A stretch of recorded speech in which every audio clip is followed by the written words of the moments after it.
For 166 years, the Order of Assassins did something that should have been impossible. A religious minority numbering in the low tens of thousands, scattered across hostile territory, facing enemies with armies 100 times their size, somehow survived and thrived. Between 1090 and 1256, they killed hundreds of the most powerful men in the Islamic world. Viziers, caliphs, sultans, Crusader kings. Men protected by entire armies fell to single daggers. The Seljuk Empire, with its vast military might, learned to accommodate them. The Crusader states, fresh from conquering Jerusalem, negotiated peace treaties. Even Saladin, who united the Islamic world and recaptured Jerusalem, survived 2 assassination attempts and subsequently left the assassins alone. Their strategy was brilliant in its asymmetry. Why field an army when you could kill the general? Why besiege a city when you could eliminate the ruler and watch his empire fracture from within? From their network of mountain fortresses, Alamut, Lamsar, Gurdku, perched on cliffs thought to be impregnable, they operated with near impunity. According to contemporary Arab chroniclers, commanders wore armor beneath their clothes, even in their own palaces. No officer dared to leave his house unprotected. Then the Mongols arrived. Between 1256 and 1258, this 166-year-old state, this organization that had successfully deterred or outlasted every major power in the Middle East, was utterly annihilated. Not weakened. Not negotiated with. Destroyed. Hulagu Khan's campaign didn't just defeat the assassins. It erased them. 40 fortresses fell in less than 3 years. The legendary Alamut Castle, which had never been successfully besieged in its 166-year history, surrendered in December 1256. Their last imam, Rukn al-Din Kursha, was executed in 1257. Conservative estimates place Ismaili deaths at nearly 100,000. Their political power vanished so completely that survivors had to hide their identities for centuries. This should have been impossible. Here's why it wasn't. By the end, you'll understand what this reveals about the fundamental difference between deterring conventional powers and facing an enemy that operates outside your strategic framework entirely. To understand how catastrophically the assassins miscalculated, we must first understand how brilliantly their strategy had worked against everyone else. The pattern was consistent. When Hassan-I Sabah founded the Nizari Ismaili state in 1090 by capturing Alamut Castle, he faced an obvious problem. His followers were vastly outnumbered by hostile Sunni powers, particularly the Seljuk Empire. Conventional warfare was suicide. So he created something else entirely. His first major statement came in 1092, when his followers killed Nizam al-Mulk, the powerful vizier of the Seljuk Sultan, effectively the prime minister of the empire. The assassin struck in broad daylight, disguised as a Sufi mystic. Nizam al-Mulk had been one of the most protected men in the Islamic world. His death sent shockwaves through every palace in the region. The message was clear: your walls cannot protect you. Your guards cannot save you. Your power is an illusion. And it worked. Consider the case of Sultan Sanjar ibn Malik Shah in the early 12th century. The Seljuk viceroy of eastern Persia dispatched multiple military expeditions against the Ismaili fortresses. He refused to receive assassin ambassadors. He seemed determined to crush them through conventional military superiority. Then one morning, Sanjar woke to find a dagger stuck in the ground beside his bed. He had been sleeping in his own palace, surrounded by guards. Someone had gotten past all of them, entered his bedroom, and chosen to leave a weapon rather than use it. Shortly after, an assassin messenger arrived with a simple statement. Did I not wish the Sultan well, that dagger which was stuck in the hard ground would have been planted on your soft breast. Sanjar immediately reversed course. He not only ceased military operations but began paying the assassins tribute from tax collections on lands they controlled. He gave them grants and licenses. He even allowed them to collect tolls from travelers. The Seljuk Empire, one of the most powerful states in the Islamic world, had been terrorized into accommodation. This pattern repeated with remarkable consistency. During Hassan I Sabah's 30-year reign, his Fedayeen killed only 50 people. 50. Not 50,000, 50. But those 50 were men of standing, and the psychological impact was devastating. Commanders wore armor under their clothes in their own homes. Rulers traveled with extraordinary security precautions. The Crusaders learned the same lesson. In 1152, Raymond II, Count of Tripoli, fell to assassin blades. In 1192, Conrad of Montferrat, days away from his coronation as King of Jerusalem, was intercepted walking home from dinner and stabbed to death by men disguised as monks. Even Richard the Lionheart, one of the most formidable military commanders of the age, was implicated in the murder. The assassins' reputation was so fearsome that they made convenient scapegoats.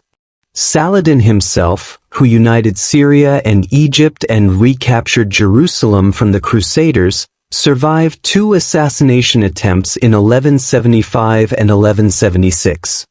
After the second attempt, 13 assassins infiltrated his camp, getting so close that he took to sleeping in a high wooden mobile tower. Eventually, he made peace with them. The treaty recognized assassin lands and guaranteed they would not be attacked by either Muslims or Crusaders. By the mid-12th century, a grudging accommodation had settled across the region.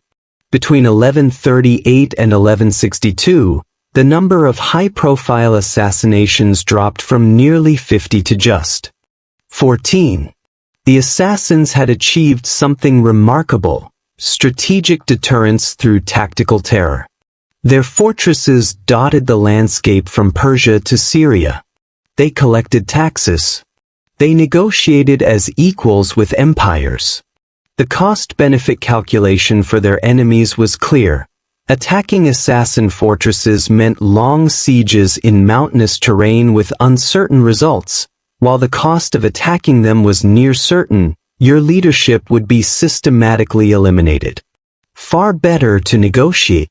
For 166 years, every major power that encountered the assassins made this calculation and chose accommodation.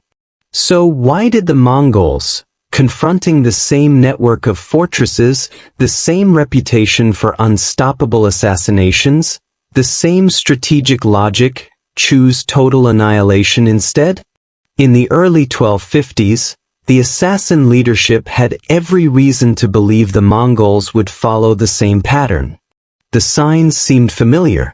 The Mongols, under Genghis Khan, had swept through Central Asia in the 1220s and 1230s, destroying the Khwarezmian Empire in a series of devastating campaigns.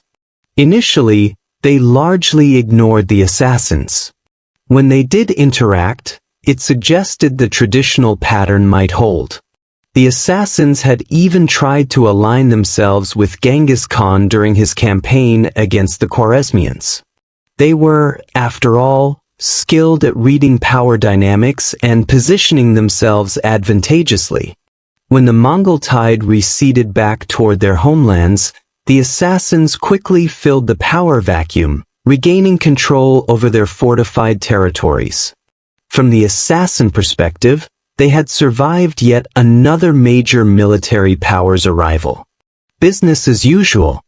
In 1251, they even attempted their signature move.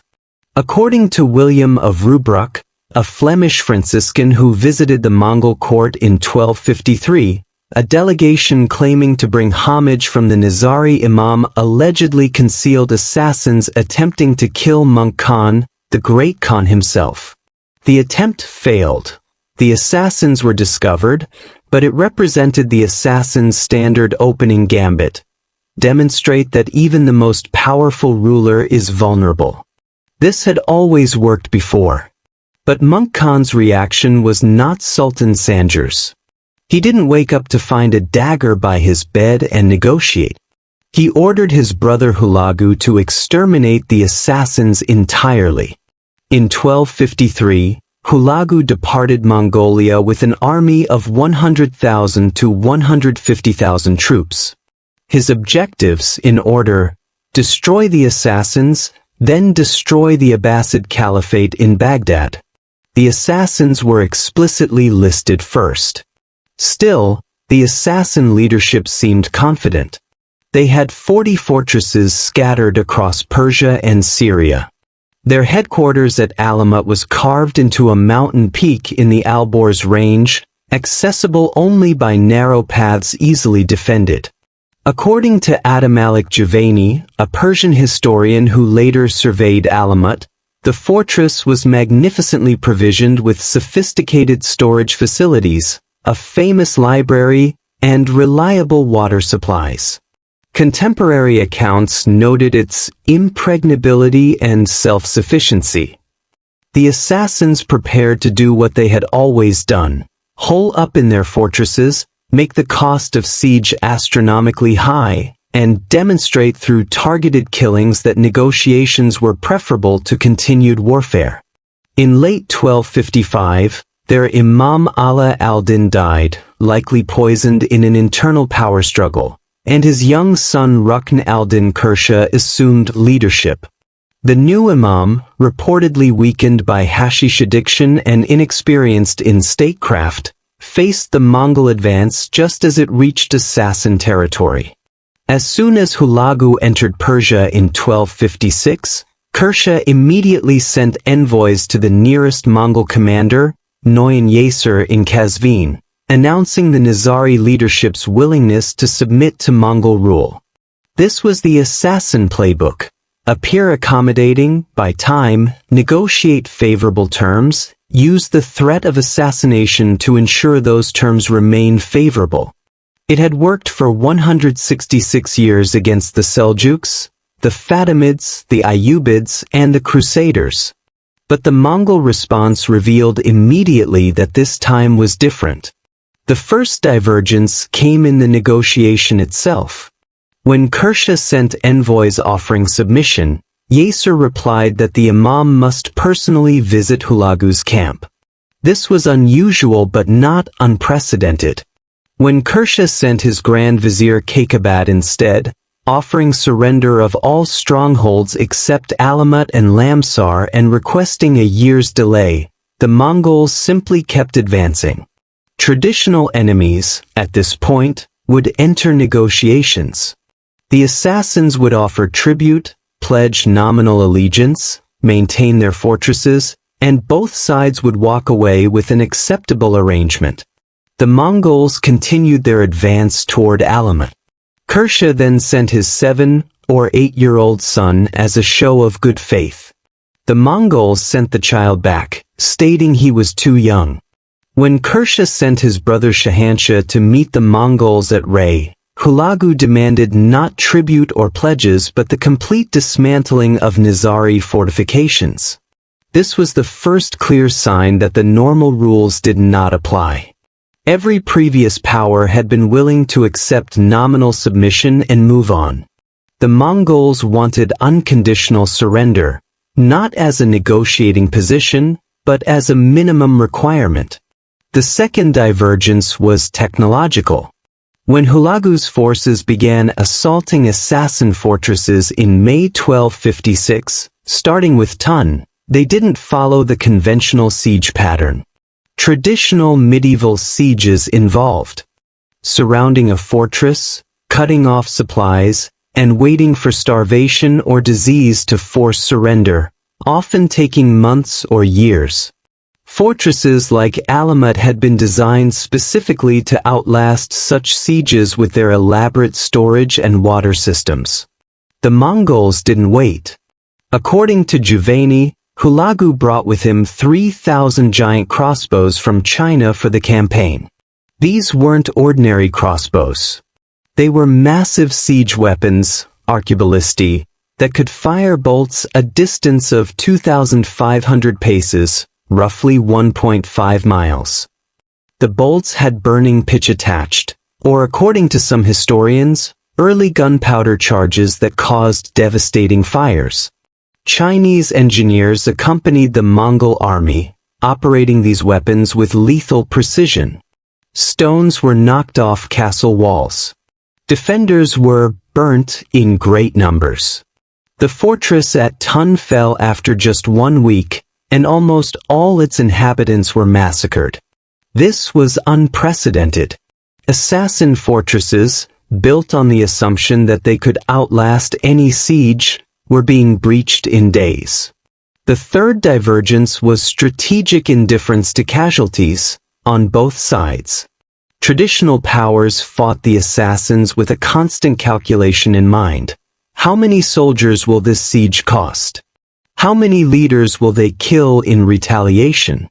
Is the fortress worth the price? The Mongols appeared to have no such calculation. They simply absorbed casualties and continued. When Mongol commander Yasir was defeated in a battle on Mount Syalan near Ata-Malik on June 12, 1256, where Nizari forces had mustered, he simply regrouped and continued harassing operations. There was no negotiation, no recalibration, no decision that the cost was too high. Even more tellingly, the Mongols were utterly indifferent to their own diplomatic immunity. When the assassins had killed a Mongol commander named Shagadai years earlier, the previous great Khan Gayuk had already marked them for destruction. The assassins had violated a fundamental Mongol principle. Envoys and commanders of the Khan were sacrosanct. Killing them wasn't a negotiating tactic, it was a death sentence for the killer's entire people. The fourth divergence was structural. The Mongols didn't have vulnerable leadership. The assassin strategy depended on a simple calculation. Kill the leader, watch the empire fragment. This worked because medieval Islamic polities and Crusader states were personal fiefdoms. When Nizam al-Mulk died, Seljuk policy shifted. When rulers died, succession crises erupted. The Mongol Empire operated differently. It had a clear chain of command extending from the Great Khan in Mongolia through regional khans to individual commanders. Killing Hulagu might have slowed the campaign, but Monk Khan would simply send another brother with another army. Killing Monk himself, which they apparently tried, didn't stop anything. A new Great Khan would be elected and the campaigns would continue. The assassins had built their entire strategic framework around an assumption that proved catastrophically false, that all powers operated as fragile personal autocracies where removing the leader changed everything. The Mongols were a machine, not a monarchy. Once these divergence points became clear, the assassin position collapsed with shocking speed. On November 8, 1256, Hulagu set up camp on a hilltop facing Maimundiz fortress. The symbolic significance was stark.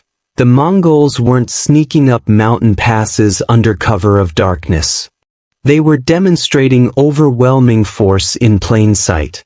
Kersha, now truly desperate, attempted to negotiate once more from inside Maimundiz. He offered gifts. He sent messages requesting that Hulagu allow him to travel to meet Monk Khan in Mongolia, promising he would persuade remaining fortresses to surrender. On November 19, 1256, after days of bombardment from Chinese siege weapons, Kersha surrendered Maimundiz and emerged with his Grand Vizier. This created a cascading crisis for the remaining fortresses. The Imam himself had surrendered. Messages went out to approximately 40 assassin strongholds across Persia. The Nizari state was finished. For a religious order whose doctrine demanded absolute obedience to the imam in all circumstances, this should have ended all resistance immediately. But several fortresses refused to surrender. The commanders at Alamat and Lamsar believed, perhaps correctly, that Kersha was acting under duress and practicing taqiyya, dissimulation to protect the faith. They had seen nothing in Mongol behavior to suggest that surrender meant anything other than death. They were right, but it didn't matter. Hulagu surrounded Alamat with his main army in December 1256, using Kersha himself to send surrender messages to the fortress commander, Muqaddam al-Din Muhammad Nubaris. When Muqaddam al-Din refused, Hulagu left a massive force under the General Balagai to maintain the siege and took Kersha with him to besiege Lamsar. Now the cascading effects became unstoppable. Muqaddam al-Din, inside Alamat, watched as fortress after fortress across Persia surrendered or fell. Gerdkua's commanders surrendered, though their garrison continued to resist. The fortresses of Quistan fell. By early December, Alamat stood nearly alone. The fortress itself was small but magnificently constructed of stone, well-provisioned, and featured reliable water supplies. Under any previous siege, it could have held for months or years. The Mongols had surrounded it with overwhelming force, but mountain fortresses were designed to neutralize numerical superiority. What broke Muqaddam al-Din wasn't starvation or successful assault. It was information. After a few days in December, he learned definitively that the imam had not been obligated to surrender under duress. He had genuinely capitulated. The spiritual and political authority that legitimized resistance had surrendered of his own will. On December 15, 1256, Alamat fell without a final assault. The fortress that had never been successfully besieged in 166 years opened its gates. Lamsar followed in 1257. The Mongols then systematically hunted down and destroyed the remaining strongholds throughout 1257 and beyond. But the final cascade was the most revealing of all. Rukn al-Din Kersha lived as a Mongol hostage for about a year. During that time, he watched as fortress after fortress surrendered based on his orders. When most Nizari strongholds had capitulated, he asked Hulagu for permission to travel to Karakoram to submit personally to Monk Khan, probably hoping that an audience with the great Khan might secure some survival for his people. Hulagu allowed him to go. When Kersha reached Mongolia in 1257, Monk Khan refused to receive him. Two fortresses, Gerdku and one other, had yet to surrender. Until every single assassin stronghold capitulated, Kersha had no value as a hostage and no political usefulness. His value had declined with each fortress that fell. Somewhere on the road back from Mongolia, his Mongol guards executed him on Monk's orders. Some sources say he was rolled in a carpet and beaten to death, the Mongol method for executing non-Mongol royalty, designed to avoid spilling noble blood directly. Gerdku, true to the defender's suspicions, held out until 1270, 14 years after Alamat fell. When it finally surrendered, the Mongols massacred the survivors anyway. The Ismailis who perished in the massacres following the capture of garrisons numbered nearly 100,000. The Mongol approach demonstrated something the assassins had never encountered: an enemy willing to pay any cost to achieve total victory, operating with a decision-making structure immune to decapitation strikes, wielding technology that bypassed fortress advantages, and utterly uninterested in the cost-benefit calculations that had governed Middle Eastern warfare for centuries. Why does the assassin-Mongol encounter remain such a profound historical anomaly? because it reveals something fundamental about the limits of deterrence-based strategy. It only works when your opponent shares your framework for calculating costs. For 166 years, the assassins dominated the Middle East through a brilliant exploitation of a universal truth in medieval warfare. Killing leaders was cheaper than besieging fortresses, and the psychological terror of vulnerability was more powerful than armies. Every power they faced, Seljuks, Fatimids, Ayyubids, Crusaders, operated within a framework where this calculation made sense. These were polities built on personal rule, dependent on charismatic leaders, prone to succession crises, fighting wars with limited resources over disputed territories.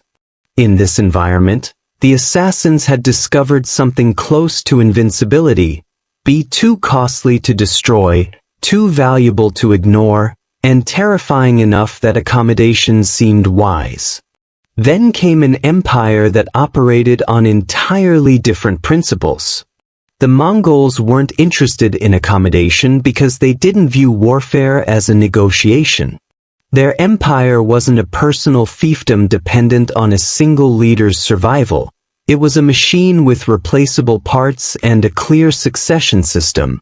Their military technology didn't depend on medieval siege dynamics. They imported Chinese engineering that could breach impregnable fortresses in days. And most critically, they calculated costs in absolute terms, not relative ones. Where the Seljuks asked, "Is taking this fortress worth losing our vizier?" the Mongols asked, "What will total victory require?" and then paid that price without hesitation.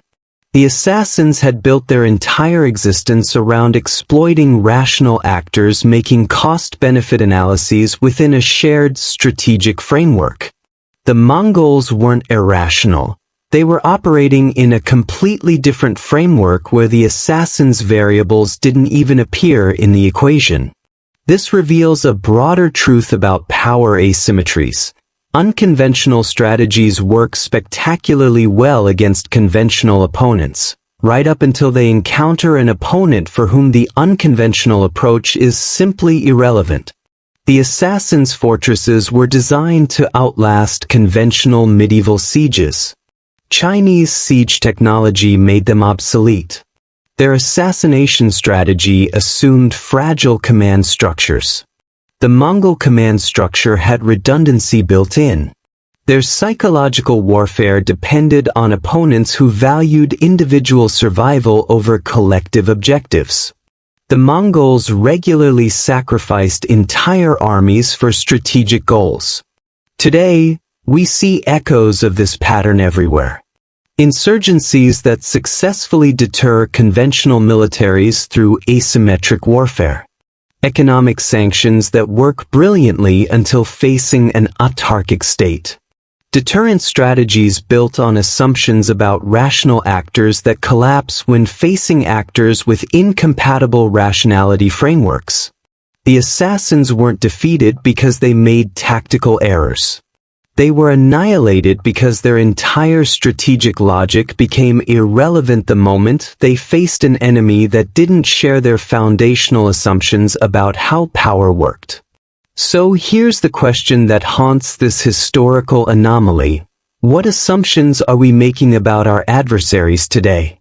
What strategies have we built on frameworks that seem universal but might simply be locally applicable?